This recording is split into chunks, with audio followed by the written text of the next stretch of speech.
Here goes. Here goes. I'm like praying. Please go okay.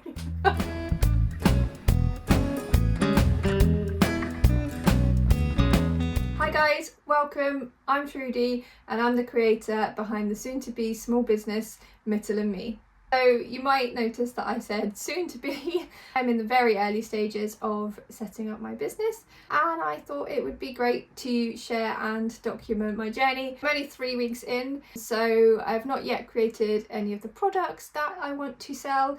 I've just started off with the basics of, coming up with ideas and name and things like that. So I thought I would catch you up on what I've done so far, and then over the coming weeks we can get into getting ready for launch.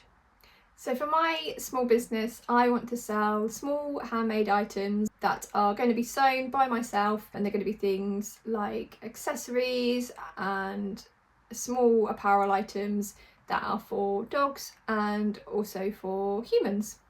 I did a bit of a brainstorm of items that I may want to sell. So these, I'm not going to launch with a huge range of products or anything like that. I just had a bit of a brainstorm of things that I might want to do over time, and then I could look through that and pick out ones that I wanted to start with.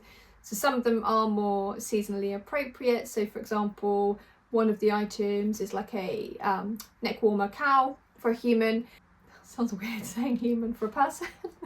And we're in August now. When I launch, it's going to be autumn, winter time. The days will be getting shorter, it'll be cooler, so that would be a good one to have at launch. And then there were other ones in there I had that were more summer appropriate, so obviously it makes sense to deprioritize those and leave those until potentially next year. And then other items such as like a dog settle mat, for example, will be good all year round, so that may well be another one that I go with for launch as well.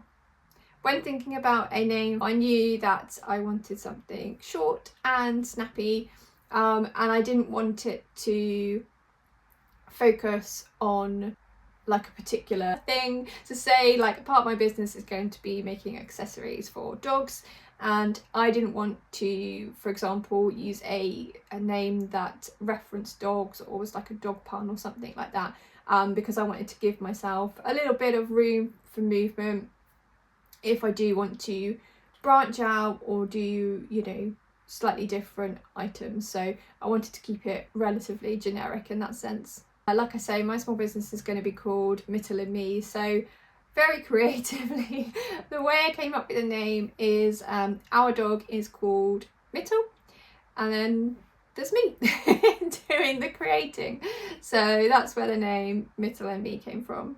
Although I knew the types of items that I wanted to make, I still wanted to take a moment to think about my personal brand and brand identity, and come up with like a one sentence sort of statement, just so that sort of runs through everything I'm doing and keeps everything that I do in the future nice and cohesive, and make sure it all ties in together, especially as the way my brain works, I often have a tendency for it to go off in various directions, and so I thought it'd be especially good to have something that just runs underneath everything, like I say, and make sure that if I make something new or any messages I'm sending out, or when I'm sort of storytelling around the business, that it all fits together and is nice and cohesive.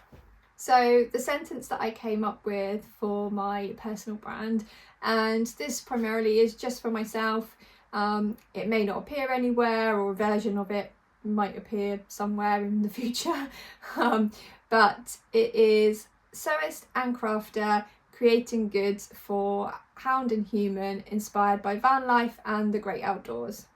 I thought, all of those elements work together. You've obviously got dogs, humans, van life, nature and outdoors. So I think all of those things work together. So even if I want to create a few different things or, mix it up a little bit, I think as long as they stick within those elements there, then it's still going to be cohesive and fits within the brand identity and what I want to do. They're also all things that I love in life and, you know, encompass my main hobbies and enjoyment. When I say inspired by van life and the great outdoors, it may be that the products themselves are inspired those things, and it may also be that the fabrics that I'm using are inspired by those things too. When I had my name sorted and a clear idea of what I wanted to make and what I wanted the brand to be about, I then thought, right, I need a logo. And now, unfortunately, I am not creative at all in that sense. I really admire people that can draw, design, doodle, are artistic. It's just, I can't draw for toffee. And that side of creativity just isn't in me, unfortunately. I tend to Canva for my logo, which is an amazing resource, and they have a free version. I may well update to the paid version in the future, but for now the free version is doing me fine. So I appreciate the only sort of downside with doing that is obviously they are readily available templates, so you do run the risk of someone else may have a someone else may have a very similar logo, but it was a risk I was willing to take, otherwise it would just take me further to come up with a naff logo. So yeah, I just picked a template that I like the look of. I wanted to keep it nice and simple. I'm not sure on colours yet, that's the only thing. May tweak or change those in the future.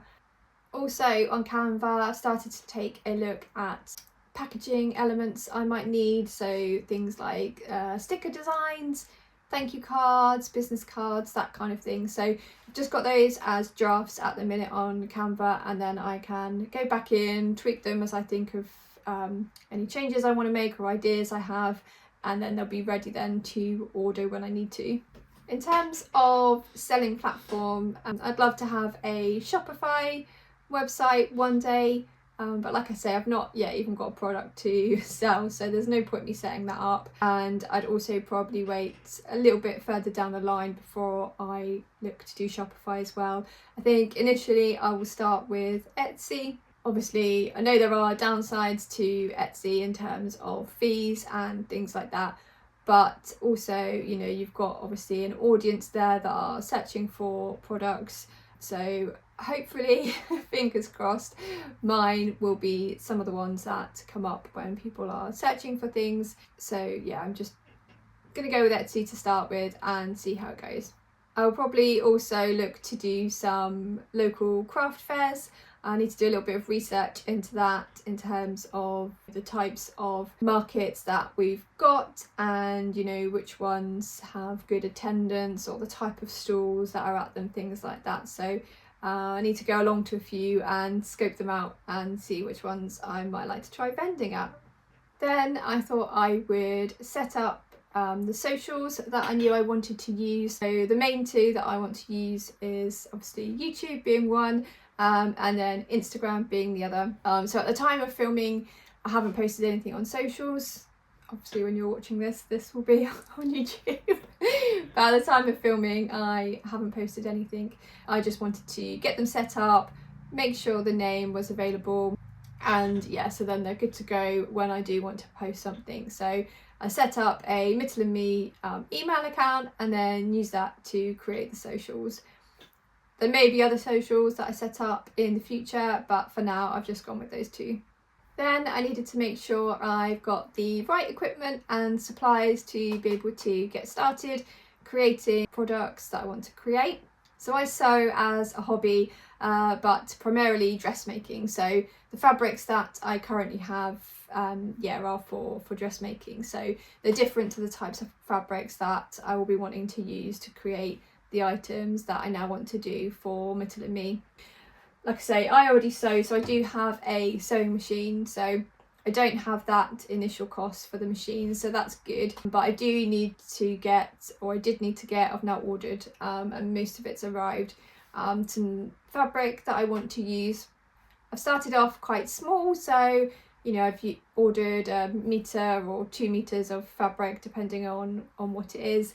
in a couple of different designs along with some plain fabrics, and then yeah, I can go from there, really see how it goes, and then, you know, order more as and when I need it. I had to restrain myself a little bit on the fabric. I was thinking up all these ideas of different collections and, you know, themes behind different collections of various printed fabrics. So yeah, I've managed to restrain myself. I'm looking over there because that's where the fabric is. But yeah, I'm really excited. I really like the designs on some of the fabrics, so yeah, I'm really looking forward to getting those made up. What else? Probably a couple of other bits, but I don't need too much hardware. So, but yeah, the zips have arrived. Just got a couple of bits left to order on that. As I've ordered my fabric and hardware and bits, I've set up a very simple Google Sheets just to track, you know, all of my inventory basically. So what I've bought, what the fabric's called, you know, the quantity that I've ordered, what I've paid, composition of the fabric, things like that, just so I've got all that info. So then as I go through, I'll be able to, you know, calculate what it's cost me to make each item, and yeah, just track inventory and finished goods and profit and costs and things like that. So yeah, that's what I've done so far. So I've kind of gone through, you know, the initial setup of the ideas and name and logo and, you know, what I want it to kind of be about and things like that. So I kind of feel like I'm ready now to actually get stuck in and get started making things, which is super exciting and I can't wait. I think one of the next things that I want to do is sew up some samples of some of the items that I'm thinking to sell, just to make sure, you know, I'm happy with the design and the size and details and things like that, and then I can change anything I want to before I start making it in the sort of actual proper fabric. So yeah, that might be something that I start to do in the next vlog. Oh, over the past few weeks I've started watching a few other small business owners, yeah, and I'm loving it. I'm really enjoying the content, and it's also super useful, and it's really great to get an insight into how other people run their small businesses. So if you have any recommendations, I'd love to hear them, or if you have a small business yourself, please do let me know what it is, because I'd love to come and take a look. If anyone has watched this, firstly, thank you so much. I really appreciate it, and yeah, I hope you might want to join me on this journey as we go through and start creating goods, and yeah, just set up this small business from the very beginning and see how we go. Thank you so much, and I hope to see you in the next one. Cheers, bye. Oh god, oh my god, why is this so awkward? Squeaky chair.